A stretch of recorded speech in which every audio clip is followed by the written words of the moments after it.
Yo, what's going on, homies? It's your boy Stumped, back for another OPTC video, and in today's video, we're going to be doing some summons, popping some tickets, talking some OPTC Part 2 of the 11th anniversary. I'm going to dive in straight away. No, we're not summoning on any of the big-time banners. I have all of my free multis left. I haven't done a single free multi besides the big one that has a chance of pulling the 11th anniversary characters. The reason I did that was because I wanted to, if I, like, God forbid, if I got lucky and I pulled one of those characters, then I would sort of, it would have helped me reevaluate where I was summoning when I was doing my summons. But I've left all of the free multis purely just to make a video, pop a whole bunch of legend tickets, and sort of just wait until there is a hot topic to discuss.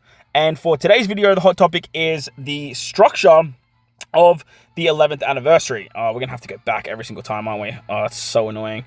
That's so frustrating. All right, fair enough. Yeah, the structure of the 11th anniversary. Now, we are in a film red structure, as we like to call it in the OPTC community.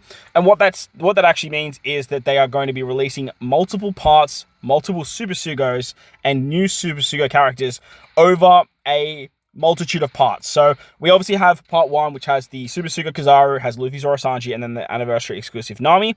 We now, as of today, have confirmation that we will be getting the second part of the celebration, being the Saturn Legend, as from what was teased, for the 1st of June. More information coming on the character on the 25th. So does seem like that Saturn and the Part 2 Super Sugo Fest will align with the end of month batch rather than aligning with the Kizuna. Stereotypically, when they do these particular film red quotation structures, they usually overtake things like the Treasure Map banner and the Kizuna banner. And stereotypically, yo, shout out to my boy Shanks.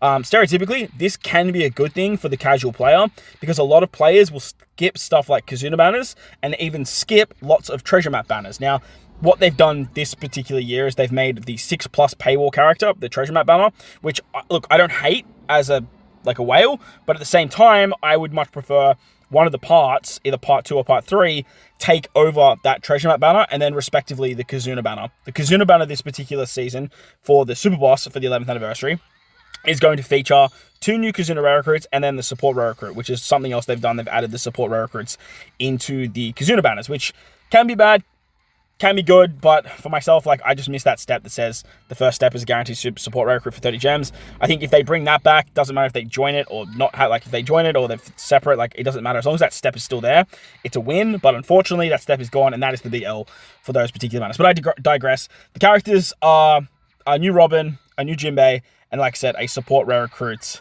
A lot of side characters right now.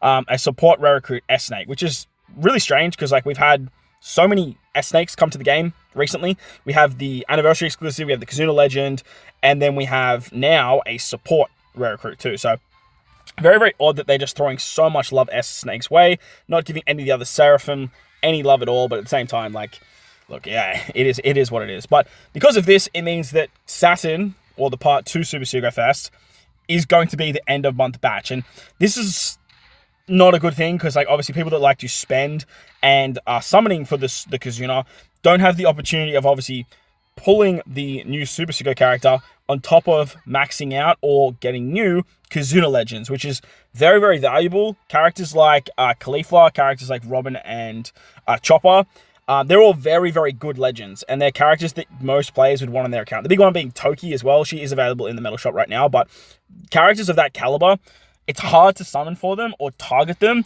if you are a very casual player or a mid-level player because you're better off spending your gems on Super Sugo banners. And the only upside to a film red structure is the fact that those Super Sugo banners would take over those types of banners. But unfortunately, not only have they not done that for this Kizuna banner coming up, but they also did it for the Treasure Map banner, which was a lot of side legends, man. What the hell? They also did it for the 6+. Like I said, the 6+ Zoro is the Treasure Map banner. It has Treasure Map Legends on it. It has 6+s on it. It is definitely not a bad banner in its own right. The problem is that the other banners are just better. Like, they're just Super Sugo banners. So, like, you definitely want to summon over on the Super Sugo banner unless you really want to sort of get your hands on something like the Waifu 6+, obviously the new Zoro 6+, because they're very, very good characters, but characters that I'm sure people already have and will eventually get the 6+s for in the future when they wait this certain amount of time. And that's a whole other topic of discussion that we might touch on a little bit, actually. The paywall Super Evolutions is one of the worst ideas I've ever seen. All of them have been pretty much very lackluster, besides the waifu trio. And then, I mean, the Luffy, you could definitely argue he was the first one. The Luffy was a bit of a side grade. He's a bit of a different strain, so he wasn't too bad. And this Zoro definitely isn't too bad either. But they are all either Super Sugos or Anniversary exclusive characters. So it makes sense to paywall those types of caliber legends, that sort of Super Evolution, behind said paywall. Like, I can definitely understand that. But looking at characters like Vivi Rebecca V2 6+, looking at characters like Halloween Perona 6+, even looking at something like Doflamingo 6+, who Doflamingo is definitely not too bad in PvP. He was on a PvP banner. That one, I'm kind of like, I still don't like it, but at the same time, I'm glad that they put it behind just like a banner that was coming out. For example, if they started paywalling 6+s on an end of month batch, I wouldn't hate the idea there. It just adds an extra legend that people can attain if they are summoning on the end of month banners. Obviously, it gives a little bit more value to the end of month banners as well. And it speeds up the rate of Super Evolutions that we get per month. Because eventually, right, everyone's going to have 6+ Doflamingo in like 2 months' time. And sure, his most effective use has gone and passed. But at the same time, you're still going to have that character. His use might pop up in the future once again. So at least catching up with the Super Evolutions to how many characters we actually get released. I think we're on we're a new legend every 5 days now. Something ridiculous. If Papi's watching this video, like, post a link to the spreadsheet down below, my friend. I might even just ask him and just like link it myself. But we're on like a new legend every 5 days, and we get 1 Super Evolution every month, sometimes 2. So, like, obviously, we're not going to catch up anytime soon. There obviously needs to be a gap between the new legends and, obviously, the latest Super Evolution. But at this rate, like, we're not getting a Super Evolution every 10 days. So, it just doesn't make any sense. And if they are going to paywall Super Evolutions, at least do it like the one they did with Doflamingo. Put it on a banner where there is something new and something else that you can summon. All right, so there's our free multis. I'm going to quickly go through and sell what we need to, and then we'll dive into the tickets. Actually, before we sell stuff, let's actually just go into the auto power-up system, and let's see if any of that was of use at all. Like, any of it at all. No, it wasn't. Alright, so he's got a heap of Rayleigh points from that. Hopefully your free multis were way better than mine. Maybe you picked up Super Sugo, maybe you didn't. But what I do have here is we have a bunch of mail with a bunch of rewards. Now, I'm not going to go through the choose your own TV characters. I'm actually going to leave that for a separate video where I'll just show you guys all of my selections. However, I do have all of the reds from the Rayleigh shop. We have the treasure map rewards from recent time, and then I believe we have all of the login day reds as well. So, bunch of red tickets to pop today, and hopefully we can pick up some new stuff that'll help for level and break dudes. I've been seeing people that pick up stuff like Mihawks. I've been seeing people pick up stuff like Albers. So very, very good pulls there, and hopefully we can get a little bit of luck with those level limit break characters. But as I was saying, the Super Evolutions, I don't hate the paywall aspect if they start putting them on banners that have new characters already. Again, like the 6+ Doflamingo on the Pika banner wasn't a terrible play for me. Again, the 6+ waifus and the 6+ Zoro, not as good as the Doflamingo like move, in my opinion.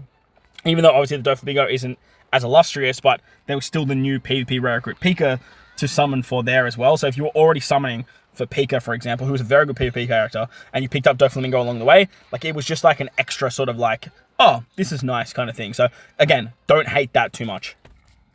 In hindsight though, like I just wish that they would just give us 2 6+s a month, like just maybe add like another 6+ to the treasure map rewards, and then just like we get a new legend, like another legend 6+ there. But I've just gone like completely off tangent with the whole structure of the 11th anniversary, rather than that's the wrong Alba, rather than talking about 6+s. But at the same time, we're talking hot topics here, and obviously we are doing this while we sort of pop up some legends, hopefully some good ones. That's what we're aiming for.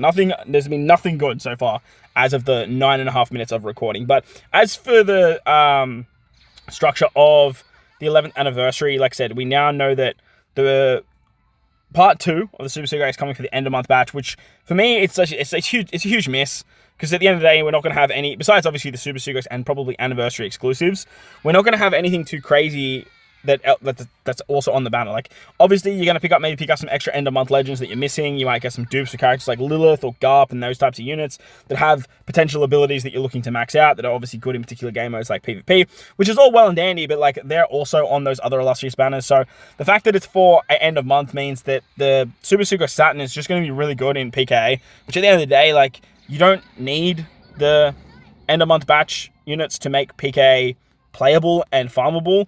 You just need to know how to play the game mode. So for me, it's a huge miss. Obviously, these first Super Sugos, they kind of take the treasure map spot still, which I was still okay with because we had the end of month, which was the pre 11th anniversary banner for Kuma and Vegapunk, and then these particular characters are obviously massive treasure map boosters, and this is basically the best time to play treasure map, because obviously you are summoning a lot, you have a lot of very good boosters. The treasure map obviously is a very, very good one in terms of rewards, and having just as many boosters as possible not only helps your ranking, but it also helps with your drop rates, what you're attaining on the map, and all that sort of stuff as well. So again, I don't hate that this Super Sugo Fest is positioned where it is, but I think the next one, like I said, for part 2, which will come for the end of month batch, that's just a huge missed opportunity of not making it come for this particular banner that is the Kazuna, and then have something like Saturn just be incredibly good for the Kazuna. You're obviously going to be have more people summoning on it for that regard,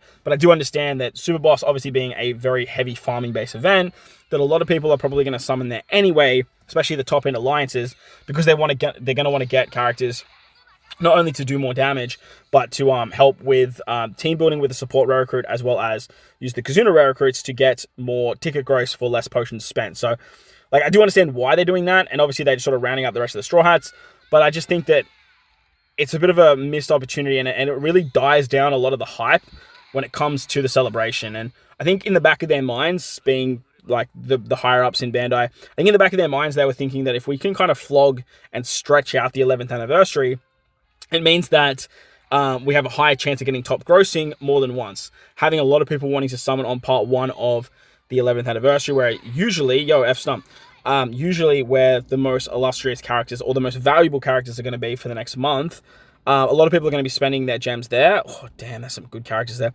A lot of people are going to be spending their gems there. And then once we sort of drop some hype with Saturn, people can kind of dive back in with their gems again and summon. And hopefully people are going to be buying pack. That's not good. That's so bad. Bro, come on.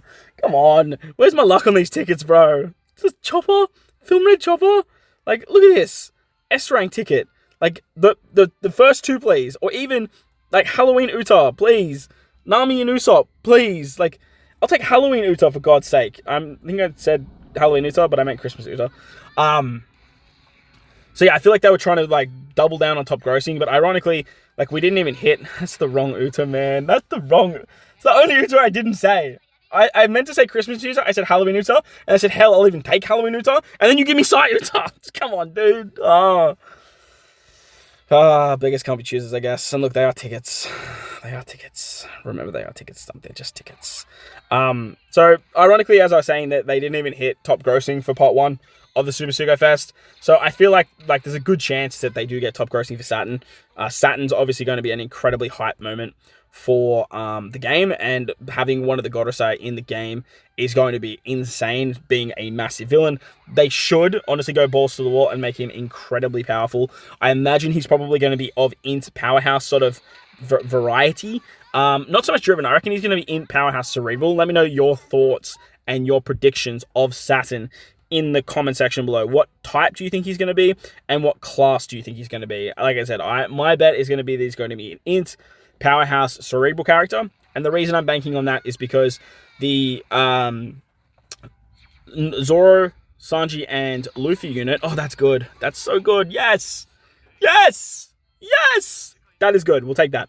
That is massive. If you guys pick this character up on a ticket, and you didn't have him, be very, very happy. He's very, very good in Rumble. Just a fantastic character.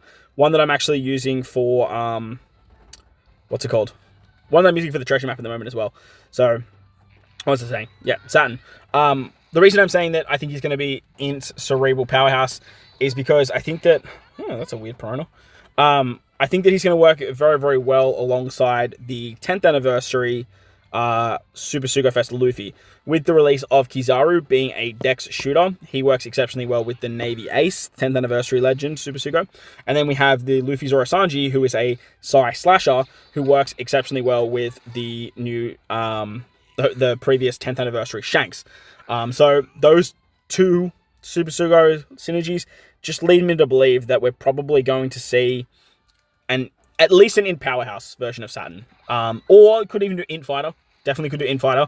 But if I was going to say there was anything, I think Int Powerhouse is probably the one that suits best. So, like I said, let me know what you guys think down below. But like I said, just splitting up the parts and having like the multitude of the film red structure, as I keep sort of calling it, having that structure does die down the hype so much. And having less hype around a massive celebration like the anniversary definitely hurts the game, because at the end of the day, I just feel like we're going through the motions. Besides Assault Rumble, which was the new game mode, which was literally only out for 5 days, by the way, we had obviously a very busy start to the anniversary, where we had the Assault Rumble on, we had the special grand party, which they have been seemingly doing for these big celebrations since I think it was just before the 10th anniversary.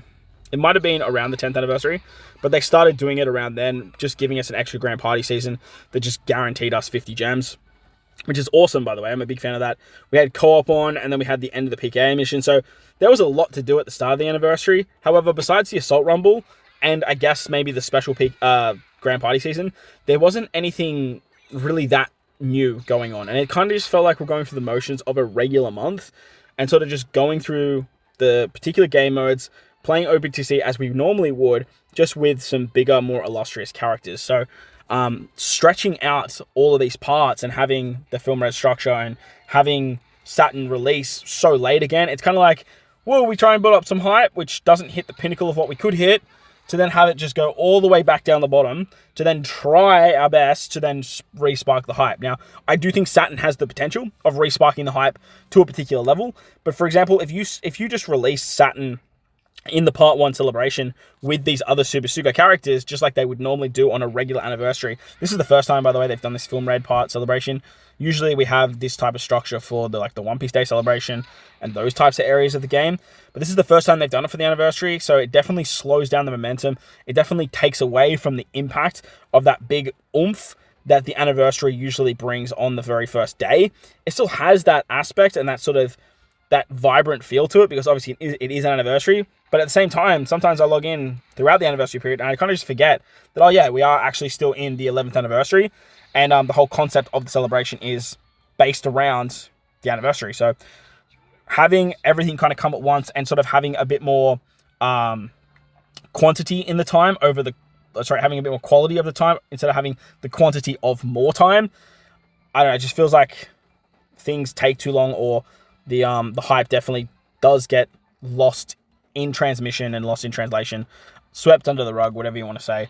And it does, like I said, I think it does really hurt the game rather than line the pockets of the people above. Now, that's our second Jinbei, which is kind of crazy. He's getting Rumble, so I definitely take him. But I think the Mihawk pool is pretty much the only good thing we've seen realistically from these tickets. Now, if you guys have had better luck and pulled something new off a ticket lately, let me know in the comment section below. As of the 11th anniversary, I definitely don't think it's the worst anniversary we've ever had. It's by far, it's not even close to the worst anniversary. Like, I think the Brook and Big Mom for the Whole Cake Island, when that sort of came out, that was a pretty rough anniversary. Like, that one was pretty tough. The 50th anniversary, I believe, with Kaido, was it V1 Kaido? That one was pretty tough as well. I don't think that was a very good anniversary. So I definitely think we've had worse anniversaries. I'm not saying that this is the best anniversary by any means, because I do think that we're just going through our regular monthly motions, as I mentioned, with an extra game mode that literally ran for 5 days. I think extending Assault Rumble, maybe, like, we always say this for pretty much every game mode, have a ranking system for the first 5 days, and then just let us play it for free stamina. Have it available. Like, it'd be kind of cool to just, have something to do where I could dive in. Like, you don't have to do it, by all means. You can just let the stamina sit there and just, not play it, because, the ranking rewards are done. But maybe you just add some Chopper Man missions after the ranking rewards are done, where you had to beat, let's say, Blackbeard with a full int team.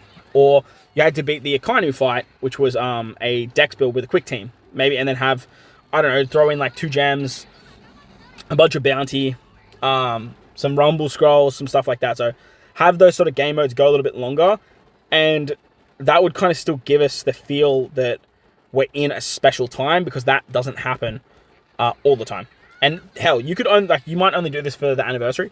Like, when Assault Rumble comes back, maybe only make it the ranking period, and then don't extend it for that period of time. You can literally just have it specially for anniversary, and I'd be okay with that. It sort of gives it a little bit more of a feel to how special this period is. But they have been doing a lot of good stuff as well. I definitely don't want to discredit what they have been doing. The character selection, which I have been sort of scrolling past to get to my tickets, that character selection that they've given us to just get a bunch of very illustrious, hard to attain characters is definitely very appreciated. This one here with a choose your own reward TV anime, like some of the characters you guys can pick from these like lists are so crazy. Like you have the PvP Pal, you have support Vivi, you have support Mr. 3, the Mr. 1 and Double Finger. Like you have some really good characters that you guys can select. Treasure Map Animal's there as well. Eventually you get your hands on like, sorry, not Treasure Map Animal, PvP Animal. Eventually you get your hands on PvP Fuji and Green Bull. So like, that's definitely something that's not going unnoticed. Obviously, all those tickets that I popped as well, the free multis, like, all that kind of stuff is really cool with the anniversary, and obviously gives us a lot of rewards. They've been giving us a lot of gems as well. Like, that definitely hasn't been gone unnoticed too. The amount of free gems that we've been given. Like, I did a lot of summons on the Part 1 banners, and I'm already up to 474 gems. Now, I spent some gems on Assault Rumble. I did net back probably around 20 to 25 gems, and then obviously I've just been spending a few on Treasure Map. I'll probably spend some when it comes to the what's the last ticket? I'll probably spend some when it comes to Super Rumble as well. Yeah, the amount of gems they've been giving us is good. So I don't think that there hasn't been a lot and anything good with the anniversary, but I feel like this sort of drag out of the banners, the drag out of the events, and sort of this film red structure, as we all know and love it, and know and love to call it. It definitely hurts the hype and hurts the hang on, is this? Oh, that one's, yeah, we can do this one. It definitely hurts the hype of the anniversary and definitely makes things feel a little bit lackluster. But like I said, everyone's pretty excited for Saturn. I'm definitely pretty keen, and let me know your thoughts and opinions down below in the comment section. While you're down there, but like button, hit the subscribe button, do all that good stuff. Hopefully you guys had much better luck with your tickets than I did, because yeah, I just I mean, we got a Mihawk, so, like, it's definitely not the end of the world. Yeah, it's definitely... Where's the one from 5 days ago? Well, that one's 2 from 6 and 6. That one's 8. 10, 9, 8. There's no 7. Let's call that 7. That's 6. Let's call that 5. Let's call that 4, 3, 2. Okay, yeah, cool. So, well, let's start today. Like I said, I'll open up all of these on a separate video for you guys, so to show. I already did a video as well, sort of speaking about my selections, but I will do a separate video with the ones that I'm selecting, and just sort of going through how valuable that actually is, because like that event in itself is really cool, and hopefully they'll do that more in the future. But like I said, put a like button, hit the subscribe button, let me know in the comment section below. This is what we netted in terms of value from all of those legend tickets. That's hilarious. But yeah, let me know if you guys pulled anything new from your free multis or whatnot in the comment section below. Most importantly, though, wherever you guys are in this beautiful world, please enjoy the rest of your day. As always, homies, thank you all for watching, and I'll catch you all in the next one. Let's